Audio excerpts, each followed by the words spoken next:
आपल्या समोर येतोय, जोरदार टाळ्यांनी स्वागत करूया प्रसंजित कोसंबी.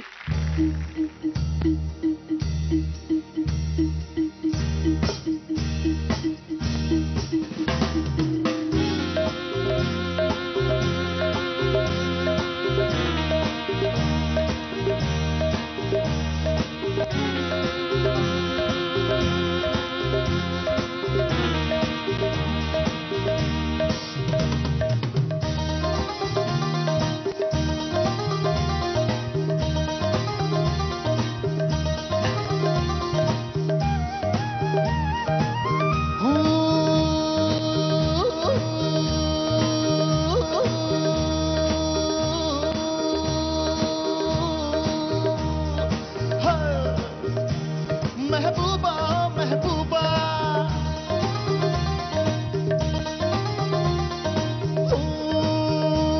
महबूबा महबूबा महबूबा महबूबा गुलशन में गुल खिलते हैं जब सहरा में मिलते हैं, गुलशन में गुल खिलते हैं जब सहरा में मिलते हैं. मैं और तू महबूबा महबूबा महबूबा महबूबा गुलशन में गुल खिलते हैं जब सहरा में मिलते हैं, गुलशन में गुल खिलते हैं जब सहरा में मिलते हैं. मैं और तू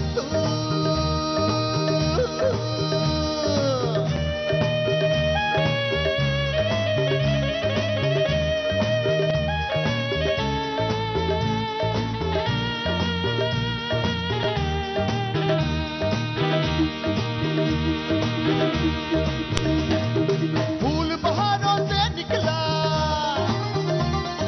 चांद सितारों से निकला,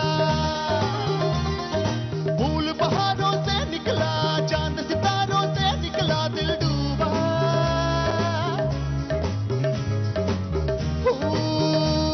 महबूबा महबूबा महबूबा महबूबा गुलशन में गुल खिलते हैं जब सहरा में मिलते हैं, गुलशन में गुल खिलते हैं जब सहरा में मिलते हैं. मैं और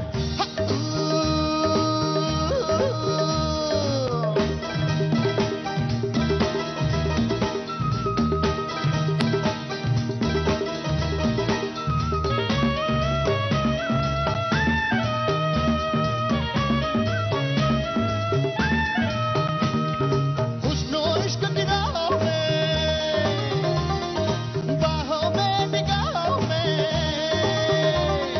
हुस्नो इश्क की राहों में, बाहों में निगाहों में, दिल डूबा.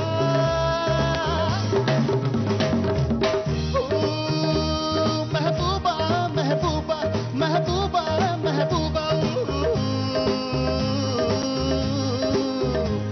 गुलशन में गुल खिलते हैं जब सहरा में मिलते हैं, गुलशन में गुल खिलते हैं जब सहरा में मिलते हैं. मैं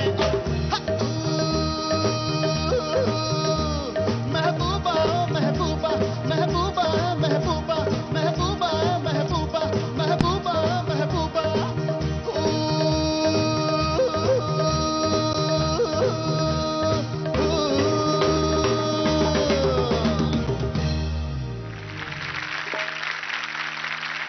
अप्रतिम.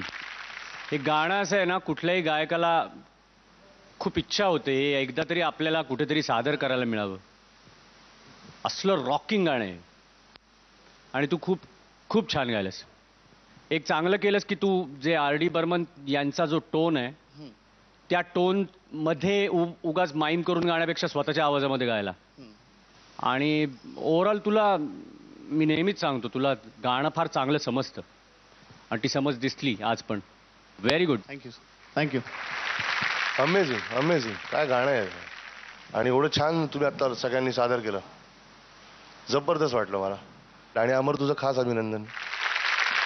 जसं आहे ओरिजिनलला आणि त्या दृष्टीने ते व्यवस्थित ट्युनिंग करेक्ट करून आता जे काही तुम्ही आता हा सगळा प्रयत्न केला जबरदस्त होता. ज्याचं पंचमदांना वेळ लागला असेल की जेव्हा त्यांनी असं काहीतरी साऊंड क्रिएट करायचं ठरवलं, बिकॉज त्यांनी हाच नाही अनेको साऊंड असेच किती एक प्रकारे क्रिएट केलेत. काहीतरी वेगळंच काहीतरी करण्याची त्यांची जी वृत्ती होती ना, ती प्रत्येक गाण्यात त्यांच्या वेगवेगळ्या प्रोजेक्टमध्ये दरवेळेला काही ना काहीतरी पद्धतीने दिसत आलेली आहे.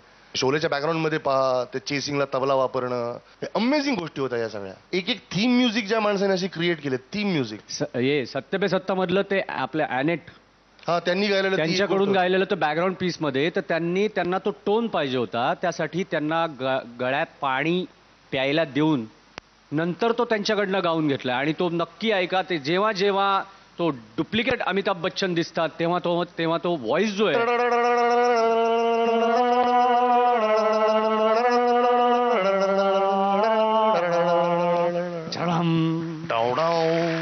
गळ्यात पाणी होतं आणि ते गार्गल करतो ना आपण, लिटरली गार्गल.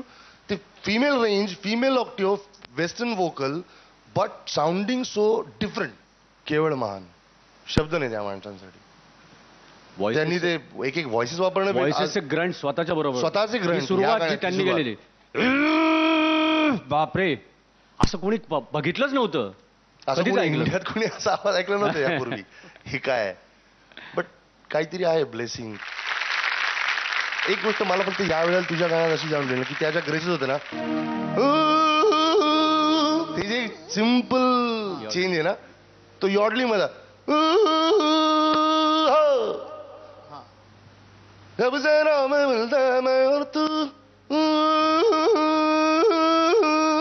दिसायला पाहिजे होतं थोडं थोडं थोडं अजून जास्त चांगलं वाटलं असतं. शेवटची हरकत मी माझ्या वेळेला पण गात होतो. मस्त वाटलं मला ते ऐकून. छान गायलास पण. All the best. Thank you sir, thank you. Prasanjit marks मिळणार नाहीये, पण आज रिझल्ट आहे, so all the best. Thank you. Thank you. Sa re ga ma pa